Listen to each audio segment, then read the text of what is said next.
je vais t'aider à mieux jouer au golf grâce à 4 coups qu'il est indispensable de savoir maîtriser. La balle basse, la balle haute, le fade et le draw. On va voir dans cette vidéo comment maîtriser ces 4 différents coups. Pourquoi? Parce que tout simplement ça va t'aider à mieux jouer au golf, parce que quand tu prends le parcours, il y a toujours des conditions qui changent, du vent, des greens fermes, des greens mous, des arbres qui sont plutôt devant nous. Et donc savoir faire ces coups, ça va te permettre de vraiment améliorer ton score.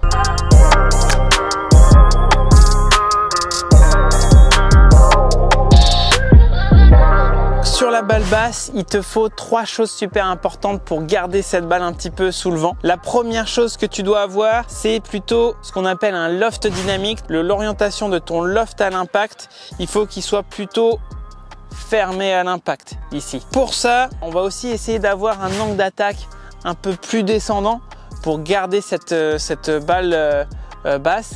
Et il faut aussi réduire sa vitesse pour ce coup. Pour le loft dynamique et l'angle d'attaque, on va le faire au travers de la posture. Donc la première chose qu'on va faire, c'est par rapport à la position de la balle, par rapport au pied, on va le mettre un petit peu à droite par rapport au milieu. Ça m'est arrivé de le faire ici, mais là c'est vrai que ça peut faire beaucoup. On va plutôt le faire juste là, un peu décalé. Si on se décale par rapport au milieu, là on a toujours le manche qui est en face de l'aine gauche. Et si je me décale comme ça, on voit que le manche reste en face de l'aine gauche, mais par contre le loft du club s'est réduit. Donc on a vraiment une face de club qui est plus orientée moins vers le ciel. En fait, le fait d'avoir un peu cette balle plutôt entre le centre et le pied droit pour les droitiers, ça va nous permettre aussi d'avoir un angle d'attaque un petit peu plus descendant et donc de garder cette balle un peu plus basse. Première chose déjà, c'est vraiment la posture. Essayez d'être à cet endroit. Ça va nous permettre aussi dans le swing de garder un petit peu les mains en avant ici et donc de réduire le loft de notre club et d'avoir cet angle d'attaque descendant. La deuxième chose que tu veux avoir aussi pour faire une balle basse, en fait, c'est un petit peu le contraire de ce que pensent les amateurs quand ils ont vent de face. Ils ont vent de face, ils vont essayer de la jouer encore plus fort. Mais en fait, non, c'est pas ce qu'on veut. Parce que si tu joues encore plus fort, tu vas augmenter le spin de la balle, donc l'effet rétro. Et en fait, c'est cet effet qui fait que la balle, elle part en l'air vers le haut. Donc, on veut plutôt, en fait, que cette balle, elle reste sous le vent et donc qu'elle ait peu de spin, donc peu d'effet rétro. Donc pour ça, on va réduire notre vitesse de club. On va la réduire comment? On va baisser les mains ici sur le manche, d'accord? Donc comme ça nous fait un rayon d'arc de swing qui est plus petit. Donc du coup, il y a moins de vitesse ici à notre tête de club, vu que le rayon est plus petit. Et ensuite, on va aussi essayer de faire un finish qui est beaucoup plus bas ici. On va essayer de vraiment tourner et finir plus bas, parce que ça va réduire notre vitesse vu qu'il y a moins d'amplitude et en plus ça nous aide à un peu garder ses mains en avant, donc d'avoir ce loft dynamique à l'impact qui est un peu plus bas. Donc pour récapituler, je mets la balle un peu plus à droite par rapport au centre vu que je suis du droitier, je mets mes mains un peu plus basses et j'essaye de garder un finish plus tenu après l'impact et de faire tout ça de façon rythmée pour pas que j'ai trop de vitesse sur ma balle et qu'elle reste un petit peu sous le vent.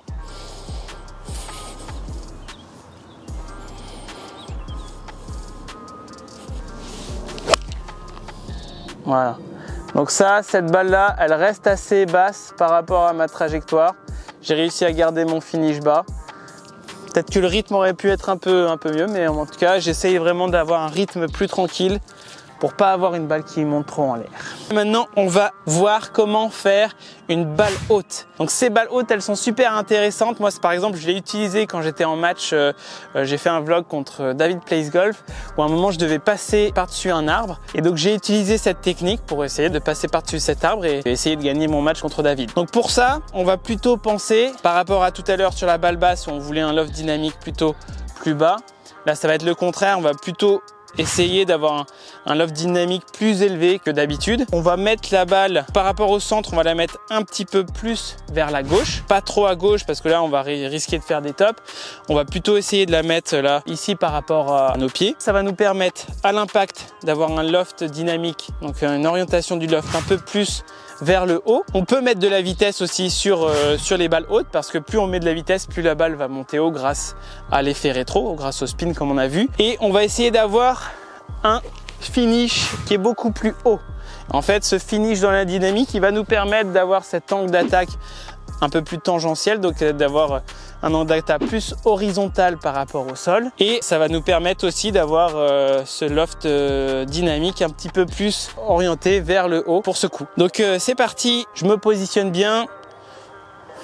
Donc je mets la balle un peu plus vers la gauche par rapport à d'habitude. Je prends bien mon club au bout. Je fais un swing complet et un finish haut.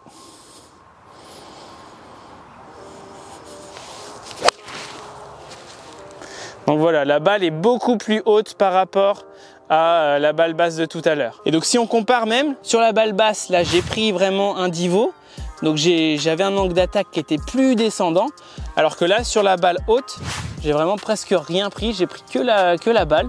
Donc du coup, la trajectoire était plus haute pour ce coup-là. Déjà, ça nous montre un petit peu la différence d'angle d'attaque entre ces deux coups. Maintenant, on va aborder le fade. C'est une balle qui part un petit peu à gauche et qui va tourner vers la droite. Et pour ça, on va avoir besoin de deux choses. Sur ce coup-là, on va essayer d'avoir un chemin de club qui est plutôt de l'extérieur vers l'intérieur, ici, dans ce sens-là. D'accord? Donc par rapport à la ligne de jeu qui est ici, j'ai plutôt avoir un chemin de club dans ce sens. Et il faut que notre face de club soit ouverte par rapport au chemin. D'accord?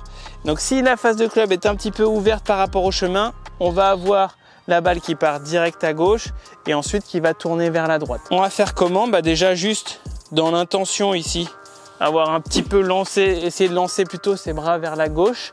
Et pour garder aussi cette face de club un petit peu ouverte, je vais aussi aller le chercher via le finish. Je vais essayer là de garder un petit peu, de beaucoup moins faire tourner cette face de club ici. Je vais essayer de plutôt la garder assez neutre et la garder plutôt ouverte après l'impact. Et donc finir ici avec un finish plus... où j'essaye d'un petit peu de garder cette face ouverte après l'impact. C'est comme ça qu'on va essayer de faire le fade. Donc moi en tout cas je suis plutôt un joueur de draw, donc c'est plus difficile pour moi de faire un fade. Donc on va voir ce que j'arrive à faire là. Mais donc du coup je me mets en place, intention de lancer mes bras à gauche et garder cette face de club ouverte au finish.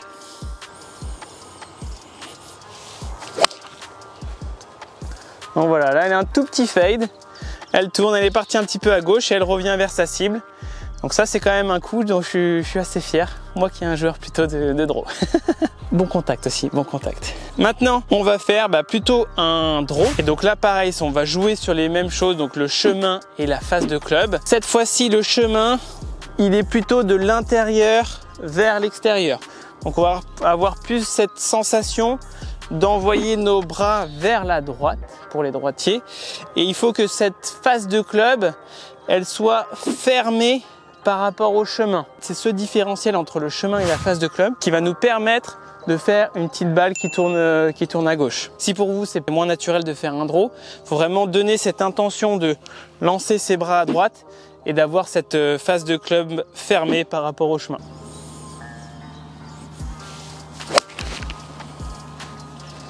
Voilà, elle tourne à gauche. Elle tourne même un peu trop à gauche. C'est ça en tout cas, les 4 coups que tu dois savoir pour pouvoir améliorer ton jeu. Et j'espère que ça te permettra de bien t'adapter par rapport au parcours et de réduire ton score. Merci d'avoir regardé jusque là et à bientôt. Ciao!